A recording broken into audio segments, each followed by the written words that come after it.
Hey there, welcome back to the channel. Today, we're taking a look at something that's a bit of a hidden gem in American car history, the 1960 Dodge Charger. Now, if that caught you off guard, you're not alone. Most people associate the Dodge Charger with the late 60s muscle car era, the roaring V8s, the wide stances, and of course, those unforgettable chase scenes in Hollywood. But the Charger name actually made its debut a little earlier and not on dealership lots, but as a concept car. And while the 1960 Dodge Charger never saw mass production, it was a bold glimpse into what Dodge was dreaming up for the future of performance and style.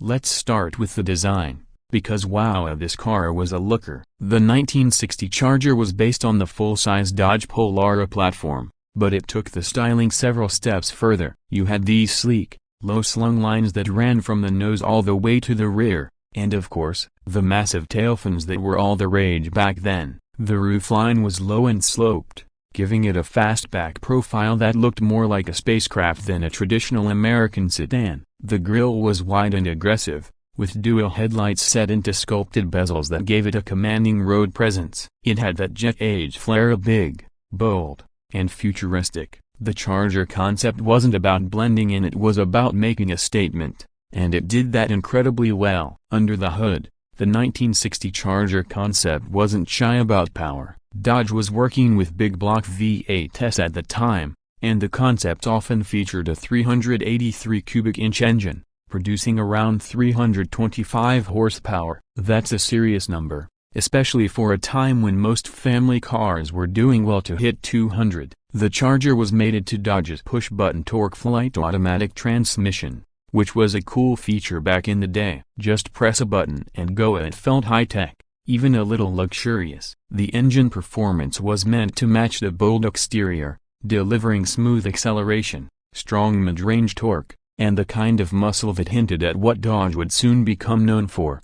Inside, the Charger concept was just as forward-thinking. The cabin had 4 individual bucket seats, something you didn't see often in 1960. These weren't bench seats with a sporty cover, these were sculpted, separate seats with a full-length center console running down the middle. That console wasn't just for show either, it housed the push-button gear selector, storage compartments, and gave the cabin a true cockpit feel. The dashboard was low and wide, with a cluster of circular gauges in front of the driver and plenty of chrome and brushed metal accents to tie it all together. Everything about the interior was designed to look futuristic, like a car built for tomorrow, not just today. In terms of technology, remember, we're talking about 1960 here, so no infotainment screens or digital clusters, but the Charger had some surprisingly advanced features for its time. Power windows and power seats were available, along with climate controls that gave the car a more premium feel. The lighting elements,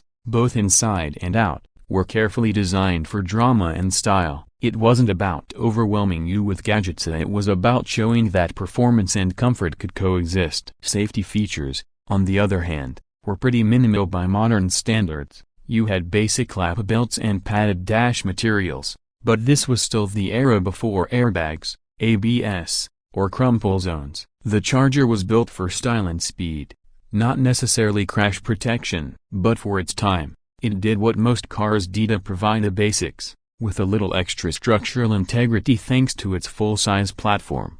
As for price, the 1960 Dodge Charger was never officially sold to the public, so there's no sticker price to quote, but had it gone into production, it likely would have been one of Dodge's top-tier models, maybe even above the Polara. You'd be looking at something in the $3,000 $3,500 range in 1960 dollars, which would put it up against premium offerings from Ford and Chevrolet. Think Ford Galaxy Starliner or Chevy Impala Sport Coupe. But where those cars leaned into traditional styling, the Charger was all about pushing boundaries. It would have been the choice for someone who wanted to stand out and didn't mind spending a little more for bold design and serious performance.